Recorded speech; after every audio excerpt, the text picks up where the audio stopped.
dear friends, I think most of you are fond of Edward.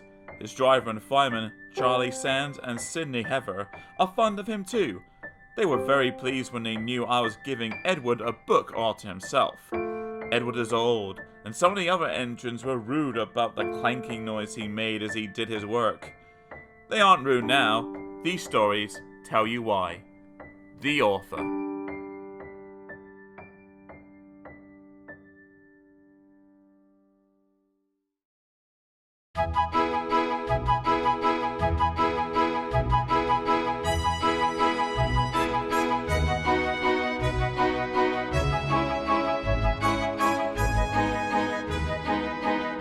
Book 9. Edward the Blue Engine. Story 1. Cows.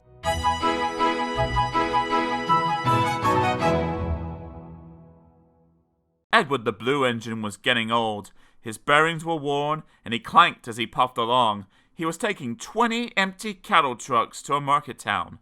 The sun shone, the birds sang, and some cows grazed in the field by the line.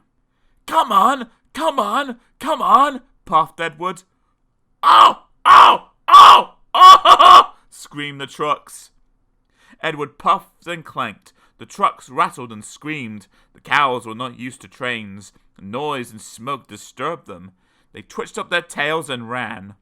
They galloped across the field, broke through the fence, and charged the train between the 13th and 14th trucks.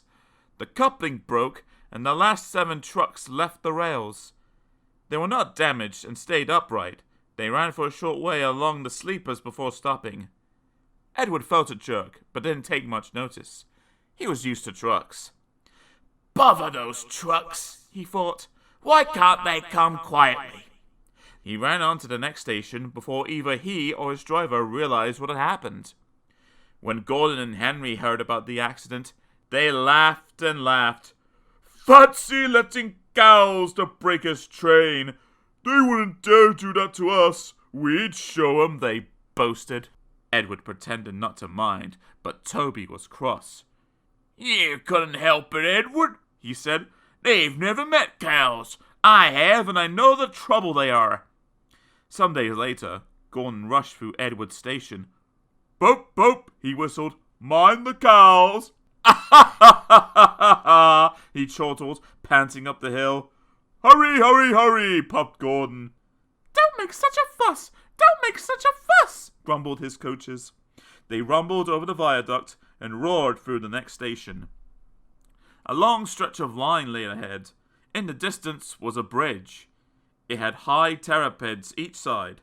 It seemed to Gordon that there was something on the bridge. His driver thought so too. "Whoa, Gordon," he said, and shut off steam. "Puh," said Gordon. "It's only a cow. Shoo! Shoo!" he hissed, moving slowly onto the bridge. But the cow wouldn't shoo. She had lost her calf and felt lonely.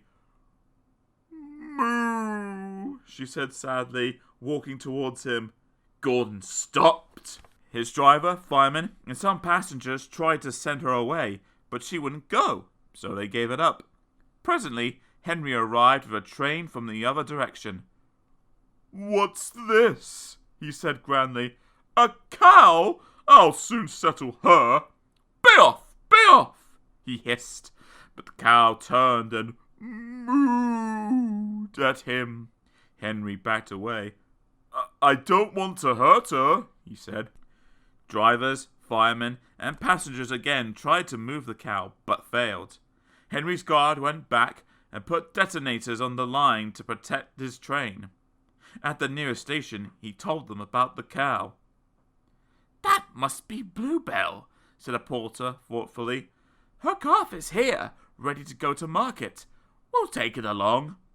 So they unloaded the calf and took it to the bridge. "Moo! Moo!" wailed the calf. "Moo! Moo!" bellowed Bluebell. She nuzzled her calf happily, and the porter led them away. The true train started. "Not a word. Keep it dark," whispered Gordon and Henry as they passed, but the story soon spread. "Well, well, well," chuckled Edward. 2 big engines afraid of 1 cow." "Afraid? Rubbish," said Gordon huffily. "We didn't want the poor thing to hurt herself by running against us. We stopped so as not to excite her. You see what I mean, my dear Edward." "Yes, Gordon," said Edward gravely. Gordon felt somehow that Edward saw only too well.